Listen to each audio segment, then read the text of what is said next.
बेटा मुझे देखकर इग्नोर मत करना। इस बार जो भी एग्जाम में पास होना चाहता है मैं पास कर दूंगी, मगर मेरा भी एक काम करना होगा। तुम्हें इस वीडियो को एक लाइक और चैनल को सब्सक्राइब करना होगा और 5 सच्चे मित्र को शेयर करना होगा।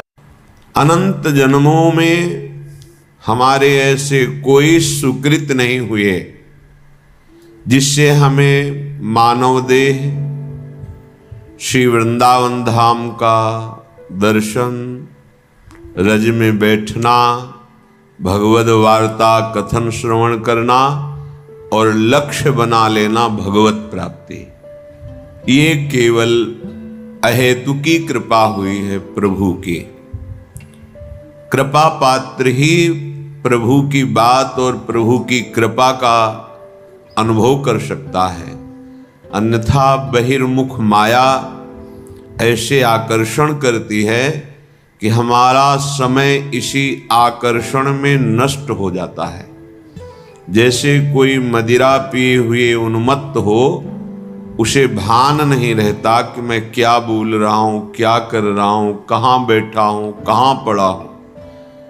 ऐसे ही ये माया काम की मदांधता, क्रोध की मदांधता, मोह की, मत्सर की, अभिमान की एक वृत्ति है, अनेकों वृत्तियां हैं जो हमें मतवाला उन्मादित करके ऐसे आचरण करवा देती हैं जिससे हम अशांत, क्लेशित, दुखी होकर के भटकते रहते हैं। देखो, विचार करके शुद्ध बात को समझो। किसी के भी पास हम जब जाते हैं, यदि वो भगवत मंदिर है, संत हैं, धाम है, तीर्थ है, और हृदय में हमारे ये भाव है कि हमसे बहुत सी गलतियां हुई हैं, भगवान की हम पर कृपा हो, हमारी बुद्धि शुद्ध हो, हम सत मार्ग पर चले तो निश्चित लाभ मिलता है, क्योंकि ये आपका बड़ा भारी सत्कर्म बन गया। कोई आपसे कहे कि हम आपके दुख को मिटा देंगे, वो तो एकमात्र भगवान समर्थ हैं, वो ऐसा कर सकते हैं। या भक्तजन भगवान की प्रार्थना करके उनसे ऐसा निवेदन कर सकते हैं, अन्यथा सिद्धांत में, शास्त्रीय सिद्धांत में कहीं ऐसा कोई विधान नहीं पाया गया कि कोई बड़े से बड़े देवता अपने बल से तुम्हें दुख रहित कर दे। बहुत विवेक से सुनोगे तो समझ में आ जाएगा। ये जो हमारे वर्तमान तात्कालिक दुख हैं, ये हमारे पूर्व कर्मों का फल है, और कर्मों से मुक्ति दिलाने की सामर्थ्य एकमात्र भगवान श्री हरि और अभेद रूप भगवान हर महादेव, बस। अन्यथा आपके सुकृत कर्म का फल वो दे देंगे। दुष्कृत को भस्म कर सके, संचित कर्म को भस्म कर सके, इतनी सामर्थ्य किसी में नहीं है। बैठा लीजिए हृदय में, तर्क की आवश्यकता नहीं है। ये महापुरुषों के वचन, शास्त्र, स्वाध्याय, गुरु कृपा, इन सब से मिलित भाव है। ये कोई त्रिभुवन में नहीं है। एकमात्र भगवान हरि हर के सिवा दूसरा कोई हमें कर्म बंधन रहित कर सके, ऐसा नहीं है। हम जब आशीर्वाद मांगते हैं, किसी से कृपा की याचना करते हैं, तो उसका आंतरिक शास्त्रीय सिद्धांत का भाव यह है कि आप कृपा करो, हमारी बुद्धि शुद्ध हो जाए। शुद्ध बुद्धि शास्त्र के अनुसार चले, आपकी आज्ञा के अनुसार चले, भगवत चिंतन परायण रहे, एकमात्र आशीर्वाद। और ये मांगो या ना मांगो, संत महापुरुषों के हृदय में इस आशीर्वाद देने की पुलक रहती है। बिना मांगे वो आपको दे देंगे, बस आप स्वीकार कर लीजिए। और जो कहीं ये भ्रम हो कि नाना प्रकार के दुख सुख, नाना प्रकार के मान अपमान, लाभ हानि, ये और कोई मिटा देगा, तो भ्रम में मत पड़ना। आपका ज्ञान ही आपको इन द्वंद्वों से मुक्त करेगा, दूसरा नहीं। आप जब तक अपने आप को सतमार्ग में नहीं लाएंगे, भजन में नहीं लाएंगे, असत मार्ग को त्यागेंगे, कोई सुखी नहीं कर सकता, कोई सुखी नहीं कर सकता। ये बात अंदर बैठा लो।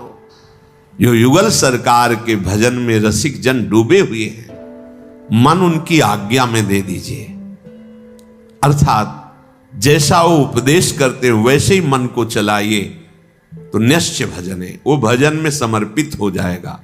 वचस्तत् केली नाम नवरत गाने रमय तत्, वाणी से उनकी केली रस का गान, बड़ा सुख मिलता है श्यामा श्याम को, सबसे बड़ा सुख मिलता है जब उनकी लीला का गायन करके सुनाते हो।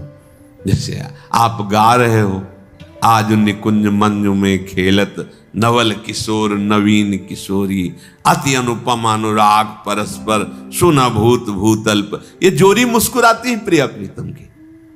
बस ये जहां प्रसन्न भये तो क्या होता है, जब राधिका श्याम प्रसन्न भये तो नित्य समीप सुख खींच ले, बस हमारी बात बन गई, हमारे मन को समीप। तो किशोरी मात मानम किमें सुकुमारी नुकले, श्री लाडली जी के समीप उनकी सेवा की भावना और भाव देह दोनों प्राप्त हो जाता है। जब लाडली जी घसीट लेती है तो सेवा की भावना और सेवा जिससे संपादित होती, वो देह, जो सेवा संपादन की देह है, वो सच्चिदानंद है, पार्थिव देह नहीं, जन्म मरण वाला मलमूत्र बनाने वाला शरीर नहीं, चिदानंद दे। तब वो देख पाता है, जो यहां श्रीपाद के सदा पार्श्वे, वो देख पाता है अपनी प्राणेश्वरी स्वामिनी के पार्श्व में विराजमान, कैसा अद्भुत सुख। पर वचस्तत् केली नाम नवरत, नवीन नवीन सुख का अनुभव होना चाहिए, तभी मानना हृदय निर्मल हो। एक पद को 100 बार गा रहे तो हर बार आपको नया रस मिल रहा है, नाम जब हर बार नया सुख मिल रहा है नाम से, राधा राधा राधा, हर बार एक नया अनुराग पैदा हो रहा है नाम के प्रति, नई आसक्ति पैदा हो रही है। कथा पीयूषादौ श्रवण युगल प्रीति विकलम, जब आप प्यारे जू की रूप माधुरी, गुण माधुरी, लीला माधुरी सुनेंगे तो कह रहे प्रीति विकलम, निश्चित ऐसे प्रेम विह्वल कर देने वाली वृत्ति पैदा होगी। ये काम क्रोध लोभ मोह मद मत्सर, ये राग द्वेष मान अपमान दुख सुख, ये छू ही नहीं जाएगा। आप इतनी ऊंचाई पर होंगे आपके हृदय की भूमिका कि आपका स्पर्श नहीं कर सकते हैं। ये हुआ आशीर्वाद, ये हुआ संत समागम, ये हुआ मनुष्य जीवन का परम लाभ। इसलिए धैर्य पूर्वक चलो, ये आशा मत करो कि तुम्हें कोई महान भक्त कहे, महान संत कहे तो तुम संत हो, तुम्हारा भजन सार्थक। कोई तुम्हें पाखंडी कह दे, गाली दे दे, निंदा कर दे, तो भजन का हमें कोई फल ही नहीं मिला, क्योंकि लोग गालियां दे रहे। देखो हमें भजन का फल मिला क्योंकि लोग प्रणाम। ये माया का आखिरी अस्त्र है, कंचन कामिनी कीर्ति। सब रूपों में भगवान इतने रूपों में आके हमें दर्शन दे रहे, दुलार कर रहे, हमें उनके चरणों में प्रणाम करना। मेरे प्रभु इतने रूप धारण करके प्यार कर रहे, भावना अपनी कहीं अहम जनित ना हो जाए कि मैं साधक हूं, मैं भजनानंदी महात्मा हूं, मुझे लोग नमस्कार करते प्रणाम करते, फिर मार्ग आगे कर रुक जाएगा। इसलिए कह रहे निरपेक्षः, समस्त निरपेक्षः, एव नमस्कार प्रणाम, नाना प्रकार की प्रशंसा या कोई आश्चर्यजनक सिद्धियां तुम्हारे अंदर आ रही, सबसे निरपेक्ष रहो, इनका प्रयोग मत करना। तभी तुम श्री जी की सेवा का अधिकार, जो सच्चिदानंदमय जीवन है, वो तुम्हें प्राप्त हो जाएगा। भगवान में असीम विश्वास रखने वाले वीडियो को लाइक करें, एक प्यारा सा कमेंट करें। ऐसी ही वीडियो देखने के लिए घंटी का बटन दबाएं और चैनल को सब्सक्राइब करें।